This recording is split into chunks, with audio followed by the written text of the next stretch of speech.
ஒரு பெரும் கலைஞருடைய ஒரே ஒரு பதிவு இன்றைக்கு பாஜக கோட்டைகளை சுக்கு நூறாக உடைத்து கொண்டிருக்கின்றன.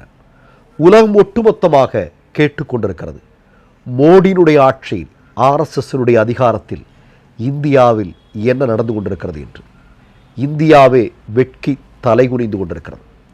இந்த மாதிரியான ஒரு மிகப்பெரிய விவாதம் உலகம் முழுவதும் நடைபெறுவதற்கான காரணம் ஒரு பெரும் கலைஞனுடைய ஒற்றை வீடியோ.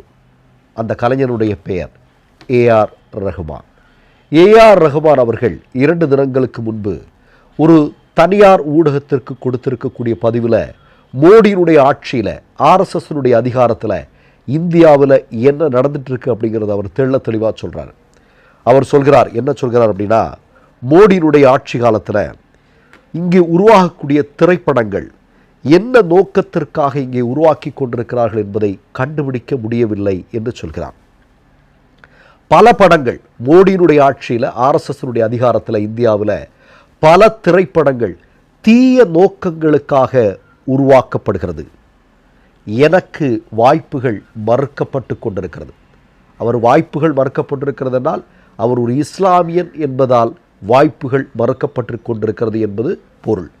அடுத்ததாக சாவா என்று சொல்லக்கூடிய திரைப்படம், இது பிளவுவாத அரசியலை பேசக்கூடிய படம்தான் என்பதை ஒத்துக்கொள்கிறேன் என்று அதற்கு இசையமைத்த ஏஆர் ரஹ்மான் அவர்கள் சொன்னார். அவர் அந்த படத்திற்கு இசைப்பதற்கு முன்னால் அந்த இயக்குனரிடம் கேட்டிருக்கிறார், நான் எதற்காக இந்த படத்திற்கு இசையமைக்கணும் அப்படின்னு, நீங்கள் மட்டும்தான் வேணும் இந்த படத்துக்கு அப்படின்னு சொன்னாங்க. நான் அதனால தான் அந்த படத்திற்கு பண்ணேன். ஆனால் அந்த திரைப்படம் சாவா என்று ஆர்எஸ்எஸ்ஸால் உருவாக்கப்பட்டிருக்கக்கூடிய திரைப்படம் என்பது இந்தியாவில் பிரிவினையை உருவாக்குவதற்காக, பிரிவினவாதத்தை ஊக்குவிப்பதற்காக உருவாக்கப்பட்ட திரைப்படம் தான். அதில் எனக்கு எள்ளளவும் சந்தேகமில்லை என்று ஏஆர் ரஹ்மான் சொல்கிறார். ஏஆர் ரஹ்மான் யார்? 90களில் உருவான ஒரு புயல். இன்று வரையிலும் 2026 இந்த காலகட்டம் வரையிலும் இந்தியாவுடைய நம்பர் 1 இசையமைப்பாளர். நீங்கள் கடந்த வருடத்தை கூட எடுத்து பார்த்தீங்க அப்படின்னா, கடந்த வருடத்தினுடைய தமிழில் அதிக மக்களால் கேட்கப்பட்ட, அதிக மக்களால் திரும்ப திரும்ப விரும்பி கேட்கப்பட்ட ஒரு ஆல்பம் அப்படின்னு பார்த்தீங்கன்னா அது தக் லைஃப்.